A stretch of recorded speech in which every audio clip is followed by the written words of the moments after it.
Good morning, everybody. I'm going for a little bit of a hike just to kind of vary this a little bit.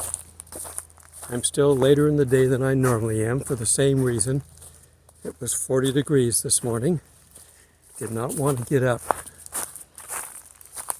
But they didn't get my grass cut last night, so I had to put the antenna back out so I could be back online. And then had to pick it up this morning until he mowed the lawn, but it's been mowed. So my antenna's back, and it'll be that way for a couple weeks. Okay, let's see. Anything going on with the news? Okay, just do a couple of headlines to cover them. There's a pastor who was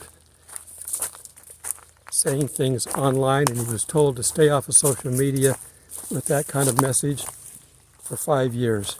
It's totally against the law for the court to restrict freedom of speech, but they're getting away with it.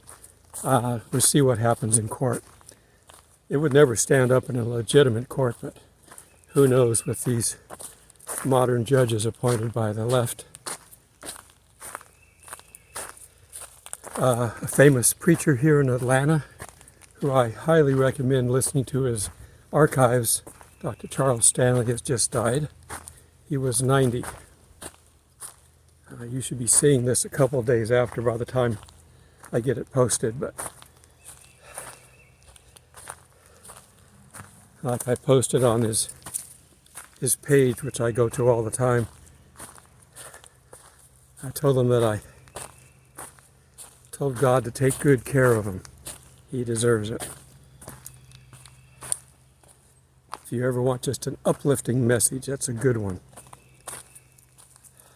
He doesn't get into eschatology that much. He does some of it. But his are just plain uplifting messages, so I like listening to him. He's got a nice, calm voice. It's probably like the way I like to talk. Okay, we've got another couple that I've been talking with in camp. Like I said, God will bring you opportunities. You don't have to really go looking for them. Got to talk a little bit about God, talk about different churches that we've gone to. They're Christians, so it's always fun to be able to do that. So they helped to bide some of the time as I was waiting to do this.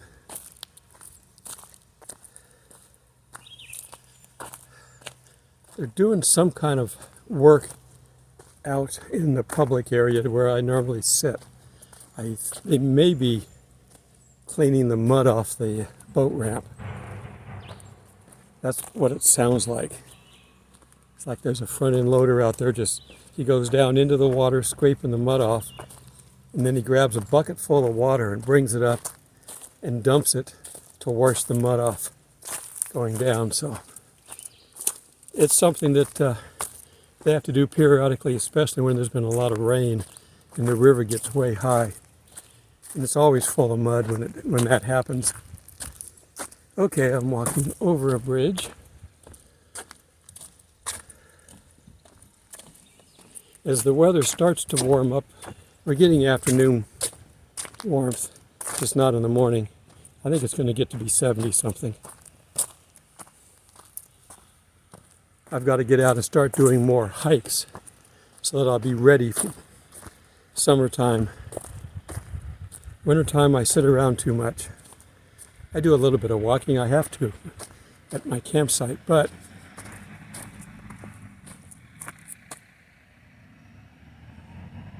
okay, he is leaving.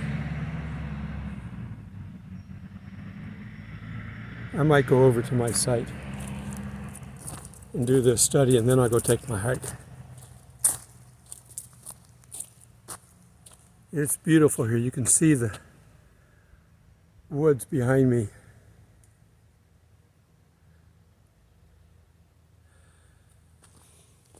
I covered 5 miles yesterday. I need to start doing that, but I just do half of it today. Whenever you're bringing your muscles back to life from sitting around doing nothing, you don't push yourself every day. You push yourself, you give your muscles the time to recover. And they will recover better than they were before. That's kind of what exercise programs do, whether you're lifting weights or hiking or running or whatever it is. You push them a little bit further each time, and you let them recover. And that's a healthy way to do it. All exercise programs should be done under the care of a doctor, especially if you have any kind of underlying problems. I'm putting that disclaimer up so that I don't get sued. Me, I don't have to do any of that because I'm in charge of my own life. If I want to go do something, I'll go do it. Obviously, I have years of experience, so there's a difference. But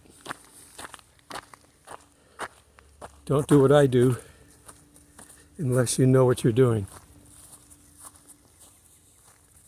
Okay, there's a couple of cars parked over there, but I don't know if they're there.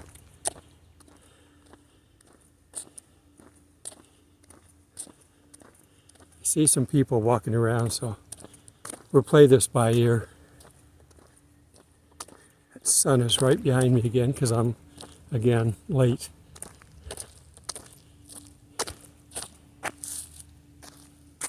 But it was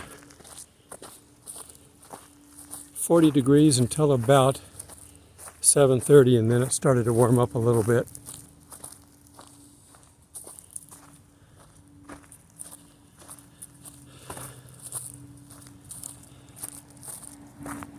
I think the people are over in my area. I'll have to wait and see if they're leaving. Here comes a car going by.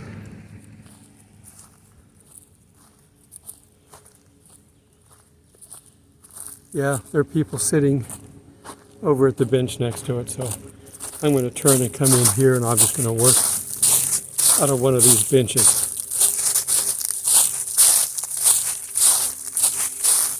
The crunch of the leaves. That's a good sound. That means they're drying out. Okay. I'm going to sit down and set up here, I think.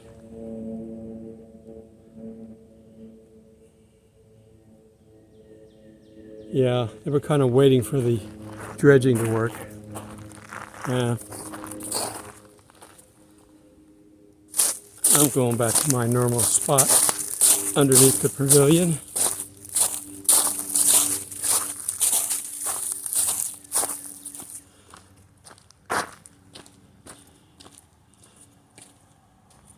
Shelter 1, 416. Today's the 17th, so we should be okay. Here comes a ranger.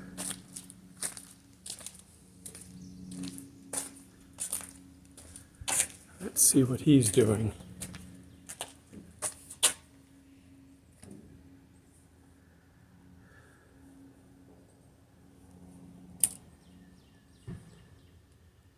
Yeah, he's stopping to go check on them, make sure they're legal. All right. Let me stop this and reposition the camera. I'll be right. Okay, I'm settled in. There's people in the camp, but they shouldn't be over here. They don't bother me, but like I said, I can't get them in the video. So I just got to make sure that you can't see them, and then we're good. Okay. Well, when I was talking to these people in the camp, I was telling them a little bit about my video choice today, and it's like, it always used to wonder me why Christians didn't seem to be better off than everybody else as far as health issues. Everybody seems to have, get sick with something here and there. It may be a cold, there may be broken bones, there may be a physical ailment, you may have to have something taken out, which I've had done a couple of times. He never promised us, as the song goes, he never promised us a rose garden.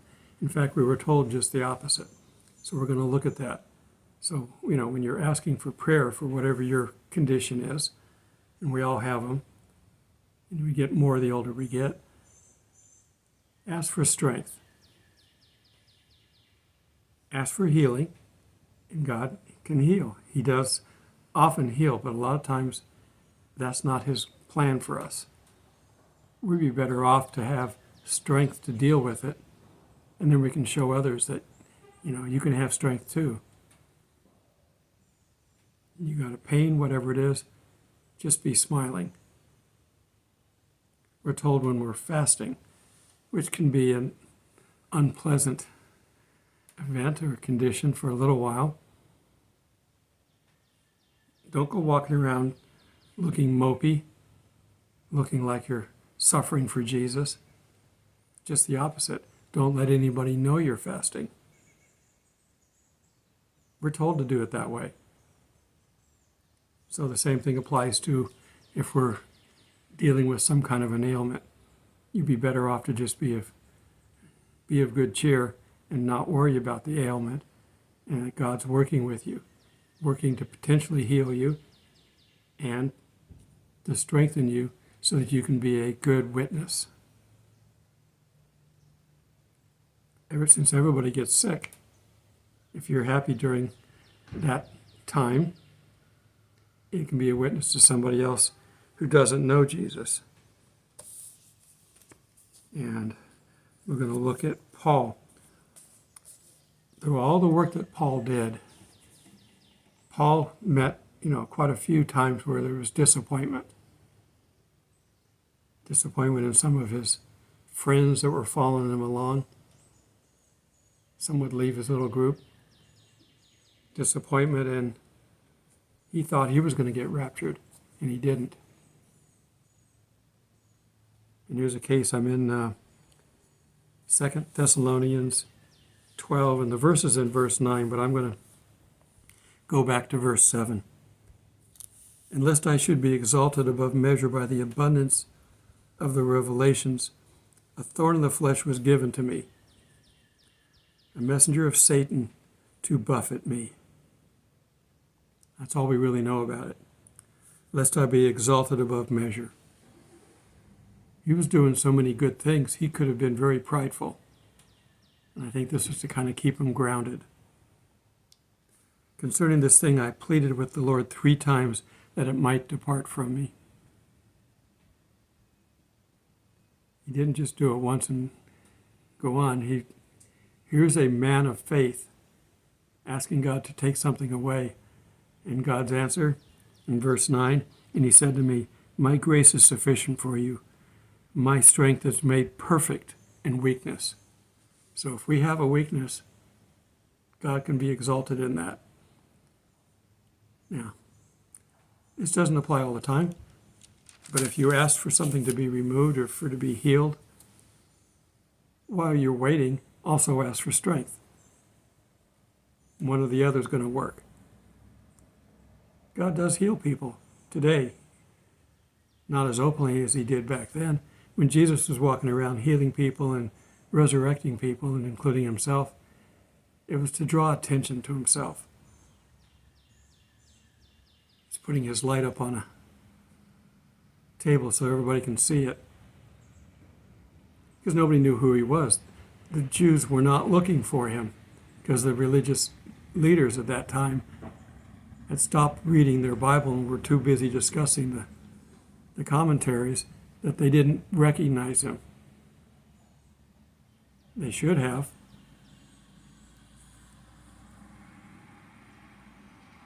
I'm going to continue on here. Therefore, most gladly, I will rather boast in my infirmities, that the power of Christ may rest upon me.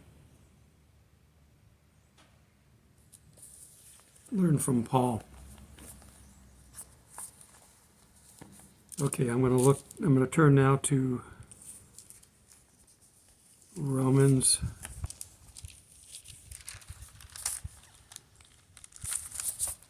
15:1.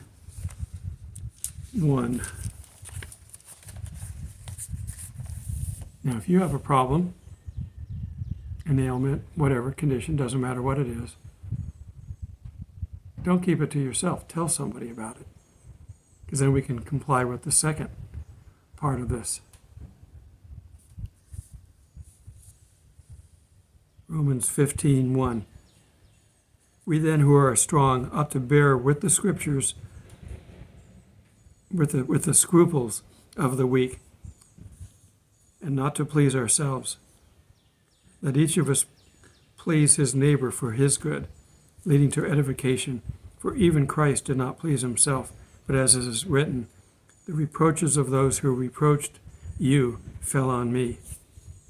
For whatever things are written before were written for our learning, that we through the patience and comfort of the Scriptures might have hope.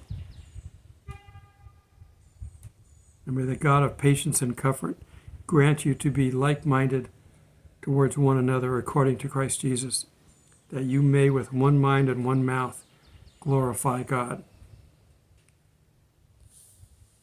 So bear one another's burdens. You can't bear them if nobody tells you, so you got to tell people. But don't make a big deal about it. I mean, the Pharisees used to stand on the corners of the streets back then and blow a horn before they prayed so they'd get everybody's attention. That's not what we're doing. If you really have a need, whatever it is, financial, physical, any kind of need, share it with people. That's why the churches that we go to now have a smaller gathering. It may be a Bible study. It may be just a small gathering of people, a small group of like-aged people. So you can talk about things, you can pray for one another.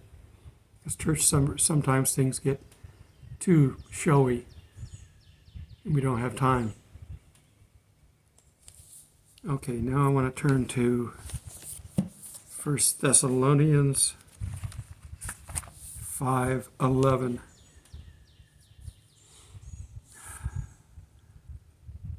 This is just one little simple verse. Therefore, comfort each other and edify one another, just as you are doing. So he's talking to a church, Thessalonica. And you can read in the letters and Revelations how they're doing and what they were doing. The letters here are the first generation of the church. When John is writing the letters, the messages to the churches in the letters, that'll be the second generation. Did their foundation hold up? Some did, some didn't. Okay, speaking of John, I want to turn to John 16:34. Let's see.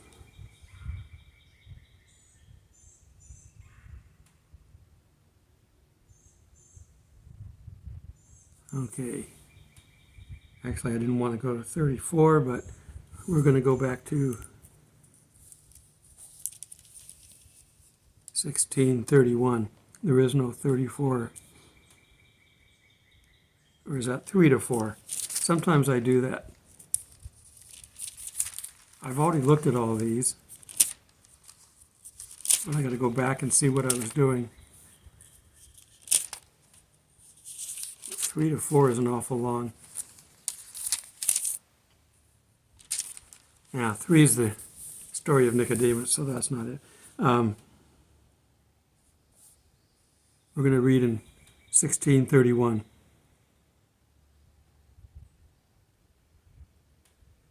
Jesus talking, do you now believe? Indeed, the hour is coming. Yes, it has come, that you will be scattered, each to his own. And you will leave me alone. Ask Peter about that. Because the Father is with me, these things I have spoken to you, that in me you may have peace. In the world you will have tribulation. Not the tribulation, just tribulation in general. But be of good cheer. I have overcome the world. So Jesus is basically wants us to be completely rest assured that there's nothing down here that he hasn't either gone through and given us an example, or he set up for our purpose. Everything going on down here is designed for us, to make us strong, efficient, to be like him. Jesus set the example. I don't know how many people have watched The Chosen. It's a biblical series that's been on. I was a little concerned when I figured out who was producing it, but I'm just going to drop that aside and say it's worth looking at. I haven't watched the whole thing, but I've watched some of the episodes. And the episodes, the guy playing Jesus is the same one that plays Jesus in the Jesus Revolution. He just has that countenance and looks like him. Looks like our image of what Jesus would have looked like. Not the blonde-haired, blue-eyed version, in the paintings. People painted themselves or their culture when they did these paintings. But Jesus had a very specific look. And they've captured it to our imagination. And the actor does a good job. So check him out. I like the ones where he just comes up and talks to people. Just calm. I tend to talk too much, so I'm trying to work some of that out. I look forward to seeing him, but we're not going to see him the way he looked in biblical times. You want to know what he looks like? Start in the book of Revelation.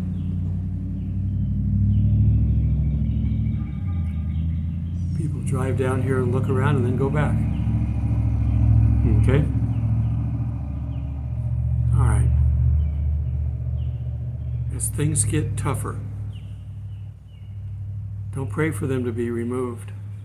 Pray for you to have strength.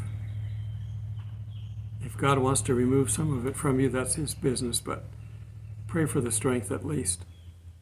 And whatever you're dealing with, God will give you the strength to deal with it.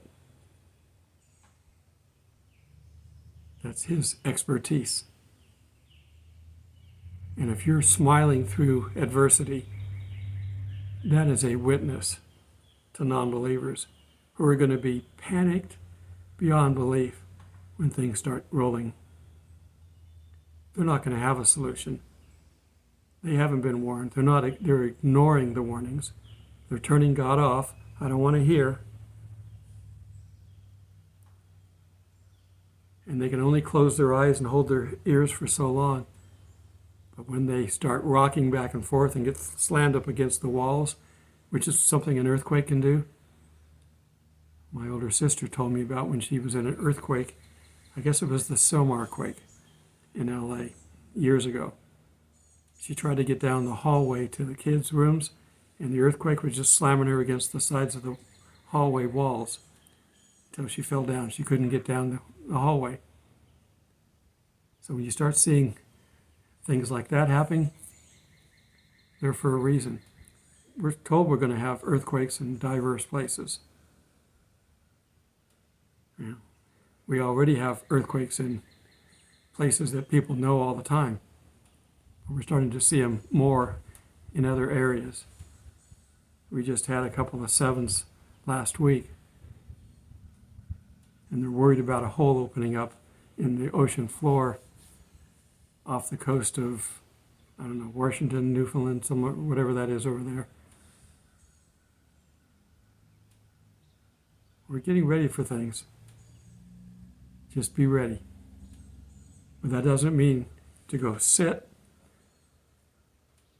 It means to get out there and help people.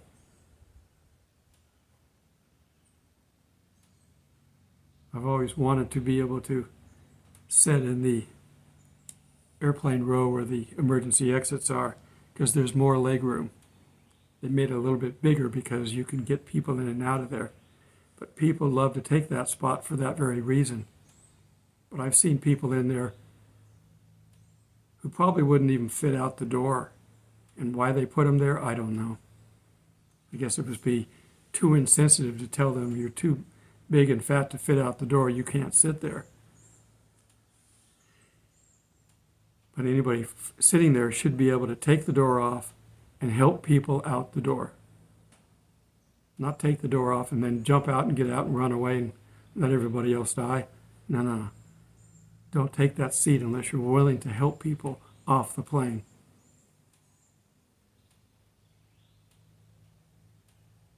Lately, we haven't had any plane accidents because they've done a good job.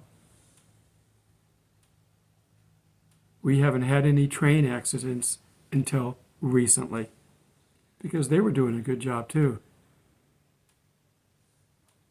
I'm a little concerned that once the train distraction is over, they might turn to something like planes. These evil people in this world. Just pray for safety. Pray for strength and safety. All right. Continue to support this ministry. Pray for me in this ministry. I've currently got a fundraiser going. My son's is ongoing. Continue to help him. He's still got another couple of weeks before he comes back. And he needs some traveling money, so help him out. Help me out on my fundraiser because it will help me to do these messages. I pay for pretty much everything on my own except for these little fundraisers. And all these things are to make getting this message out easier. I'm not a big channel. If I had 40 or 50,000 people, this would be easy. I'd be making enough money off of the YouTube itself, but I make less than $100 a month off of YouTube. I have a Patreon account, which I would appreciate getting some more members on. I just started posting some videos over there. I can do that now with the satellite. But these basic funds are just here to allow me to do this. When I didn't have the satellite, I was driving into town spending gas 30 miles away to go find a cell tower where I could upload the videos. So I'm saving that. My car is sitting now a lot. I'm concerned about whether I should go out and start it periodically so the battery doesn't die. It's warm, so I don't have as much of a problem, but God has been very good. You guys have been very good. And if you can't contribute, I understand, fully understand. So my minimum requirement for being on my channel is to pray for me in this channel. That's it. That's all you got to do. Pray for me. If I get a fundraiser, pray for that. All right. Thank you for supporting me. Thank you for being here. Help me to grow this channel by sharing it. Share it on your channel. You don't have to leave a comment, just share it. Leave a small comment. Check out this channel I just found or I belong to. It's a good message. Listen to it. Help. If we can get more people involved, we can reach more people. You want to get out of here? Let's save the last souls that are here, that are in the book of life. Let's get them in the first rapture, and then we'll be out of here. All right. Till we meet in the clouds.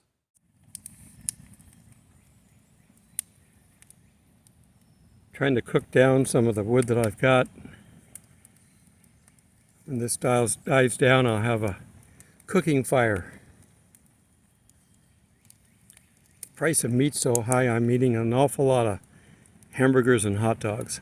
It's the way it goes. I found in the big supermarkets, and I'm going to go hunting for them again, they have pre-made meals in one section, in the deli section. I'm going to go looking for those where they have salmon and other seafood that's pre-cooked and ready to just be heated up. Those were good. They're a little pricey, $5 a meal. But if I go out to dinner, it's $25 to $50 depending on where I go. So it's still cheaper. I could make it myself, but it takes a kitchen to be able to prep all the things that you need to do. And I know how to do that. But even the chefs on TV and on YouTube, they have everything already prepped out, ready to go. They've probably already cooked it 4 times until they figure out the details.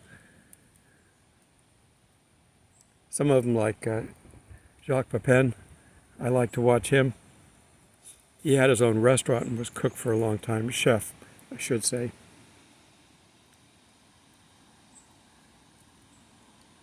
I don't get to cook all the fancy meals that I want all the time because most of the time I don't have the things to put in it. I prefer fresh. It's hard to keep all the fresh ingredients in a small cooler. So tonight we're doing hot dogs again. I have 2 hot dog buns left in my pack of 10 from my 8 hot dogs from before. So I'm going to go ahead and use those up.